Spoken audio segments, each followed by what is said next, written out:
Hello बच्चों, let's see the question. The question says the processes requiring the absorption of energy is or are. कौन से यहाँ पर जो प्रोसेसेस दिए गए हैं, कौन सा प्रोसेस में हमें चाहिए होता है absorption of energy, energy is absorbed. और जो रिएक्शन हमें दिया गया है क्या, chlorine to converted chlorine minus, AS is converted to S2 minus, argon is converted to Ar minus और both 2 and 3 दोनों केसेस में हम देखेंगे absorption of energies occur। की कंसेप्ट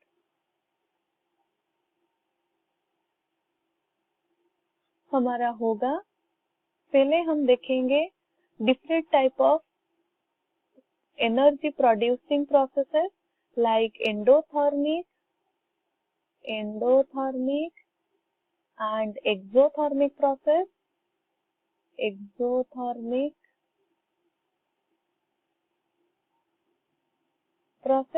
नेक्स्ट हम देखेंगे फॉर्मेशन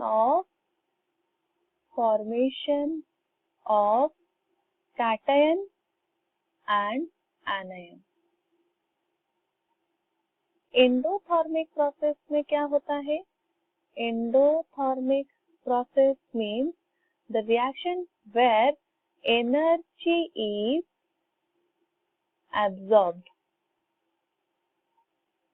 जब एक प्रोसेस में एनर्जी एब्सॉर्ब होता है, उस प्रोसेस को हम बोलते हैं एंडोथर्मिक प्रोसेस। और इन the case of exothermic process means during the reaction energy is released,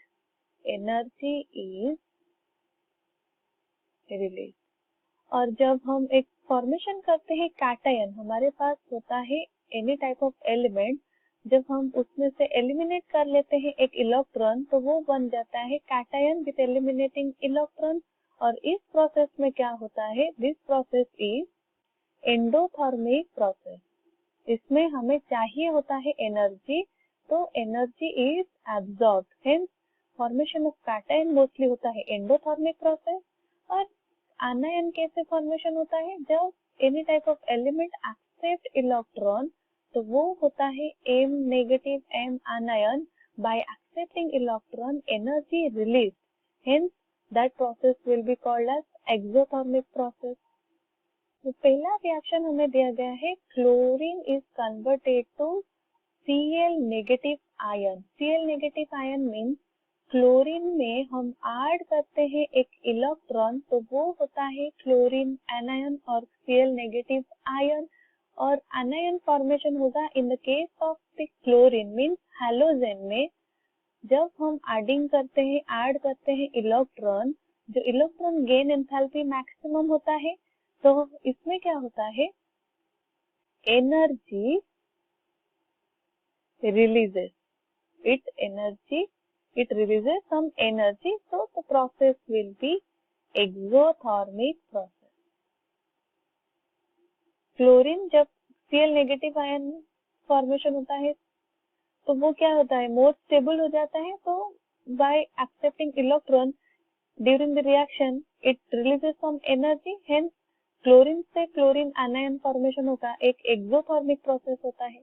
next in the case of sulphur से हमारा फॉर्मेशन किया जाता है H2 नेगेटिव। H2 नेगेटिव कैसे फॉर्मेशन होगा, पहले क्या होगा, सल्फर विथ एक्सेप्टिंग 1 इलेक्ट्रॉन, वो H नेगेटिव और H माइनस फॉर्मेशन होगा। यहाँ पर हमारा एक एनायन फॉर्मेशन होता है और उस प्रोसेस में हमारा एनर्जी रिलीज होगा, hence it will be a exothermic process. Next क्या होगा, एस नेगेटिव में हम 1 मोर इलेक्ट्रॉन ऐड करते हैं, तो वो फॉर्मेशन करता है H2 नेगेटिव। बट यहाँ पर क्या होता है, एस नेगेटिव ऑलरेडी एक नेगेटिवली चार्ज स्पीशीज होता है, उसमें हम नेगेटिवली चार्ज इलेक्ट्रॉन ऐड करेंगे, तो there will be in both the cases, दोनों नेगेटिवली चार्ज स्पीशीज के वजह से देयर विल बी रिपल्शन, उसमें रिपल्शन होगा।